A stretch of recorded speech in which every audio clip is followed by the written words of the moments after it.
महाराज आचार्य जी ने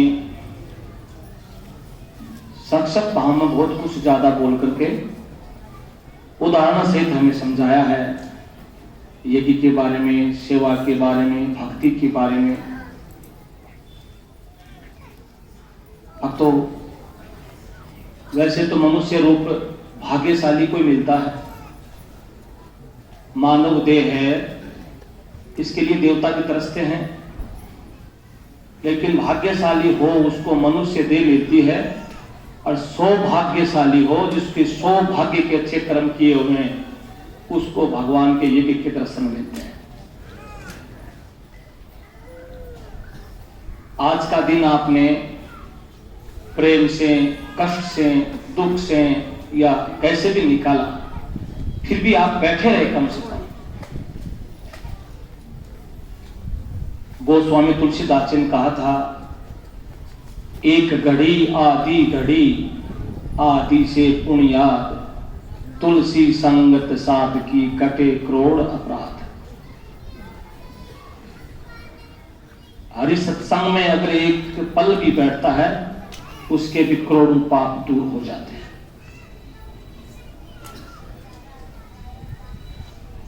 हम ये भी नहीं देख सके, नींद आ गई कुछ कारणवश। जैसे कुछ भक्तों को नींद आई है ना, कई तो ये माड़ा में सो रहे थे, एक आंख खोल रहे थे, फिर हिम्मत कर रहे थे, नींद आ रही थी। यज्ञ में कई लोगों को मैं देख ही रहा था। क्यों आती है नींद? ये भक्ति नहीं करने देती, क्योंकि निंद्रा है ये काल का दूसरा रूप है। संतों ने कहा कि अगर 6 घंटा और 8 घंटा से ज्यादा अगर हम सोते हैं तो हमारे ऊपर काल का छाया है। विज्ञान भी यही कहता है कि अगर हम 8 घंटा से ज्यादा सोते तो हमारे शरीर में कोई महा बीमारी है। 6 घंटा से ज्यादा या 7 या 8 घंटा ज्यादा से ज्यादा। लेकिन सत्संग करते, अच्छा कार्य करते, शुभ कार्य करते या ज्ञान की बातें सुनते हुए जिस व्यक्ति को नींद आती है, निश्चित उसको कोई काल दबाता है। उस काल से डरना है और निद्रा को त्यागना है। जैसे उज्जैन नगरी के राजा हुए थे भर्तृहरि जी महाराज, सुना है ना राजा भर्तृहरि जी का नाम। बड़ा विश्वास था परिवार पर, धर्मपत्नी पर, बच्चों पर, सब पर विश्वास था। लेकिन धर्मपत्नी ने विश्वास तोड़ दिया, परिवार ने विश्वास तोड़ दिया, और कलयुग का ऐसा प्रभाव हुआ तो सबसे नजदीक का भाई था राजा भर्तृहरि के विक्रम। राजा की बुद्धि काल से जुड़ गई, मोह से जुड़ गई, और धर्मपत्नी के कहने से अपने भाई का त्याग कर दिया।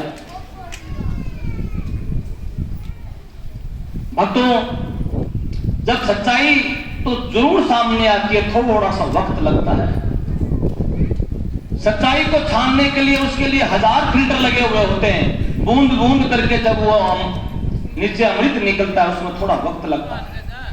भर्तृहरि जी महाराज को ज्ञान हुआ कि तूने क्रिया मोह में, स्वार्थ के मोह में समय नष्ट कर दिया, और वो साधु बन गए। साधु बनकर के जंगल में तपस्या करने के लिए चले गए, और तपस्या करते करते राजा राज करने वाला व्यक्ति, जैसे आप लोग एसी में रहने वाले लोग पस के खड़े हो गए इसी खेत में, जंगल में हैं, इस प्रकार भर्तृहरि जी महाराज राज करने वाले राजा सन्यासी बन गए, जंगल में तपस्या में लग गए, और नींद परेशान करने लगी। नींद ने इतना परेशान किया, राजा फिर हिम्मत करके आंख खोलता है, फिर नींद आती है। तो राजा की भक्ति में ध्यान लगते राजा ने क्या कहा, भर्तृहरि जी ने नींद को पहले तो आवाज लगाई कि इस नींद को कोई खरीदता है तो मैं बेच दूं, निंद्रा बेच दूं कोई ले तो, अगर कोई लेता है तो तेरे को बेच, तू चली जा, या तुम जाओ राजा के घर, वो बैठा राज करे, तुम राजा के पास जाओ भाई, हमारे पास क्या करना है, या तुम जाओ चुगले मानस के जो निंदा करते हैं किसकी, उसके पास चले जाओ ताकि उसको नींद आ जाए, किसकी बुराई न करे। लेकिन मेरे से तू पंगा लेगी, कहे भरतरी सुनिए नींद यहां नहीं तेरा बासा, राजपाट सुख छोड़ दिया अब प्रभु मिलन की आशा। भगवान के मिलने की जब आशा में हम चले तो फिर इस नींद से सामना करो। इतनी दूर से चल करके आए हो, इस निंद्रा का त्याग करो। समय महाराज जी कह रहे थे जो बड़ा विकट है। पहले हर घर में यज्ञ होता था, शादी होती तो यज्ञ होता था, किसका जन्म होता तो यज्ञ करते थे।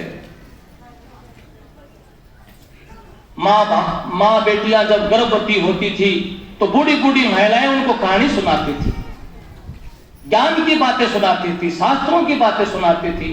प्रथम ज्ञान है वो गर्भ में मिलता है, बच्चों को गर्भ में ज्ञान मिलता, उनकी आत्म ज्ञान हो जाता है। वो बच्चा बड़ा होकर के कभी भी कुल द्रोही नहीं बन सकता, देश द्रोही नहीं बन सकता, समाज द्रोही नहीं बन सकता, पापी नहीं बन सकता, दुष्ट नहीं बन सकता, क्योंकि गर्भ के अंदर उसको अपने परिवार के द्वारा अच्छी ज्ञान की बातें मिली। जैसे आजकल के माताएं गर्भवती होती टीवी के आगे पड़ी रहती, डॉक्टर कहता रेस्ट कर, और रेस्ट का मौका मिलते बड़ा आनंद आता है। टेलीविजन चलाया, कहानी घर घर की,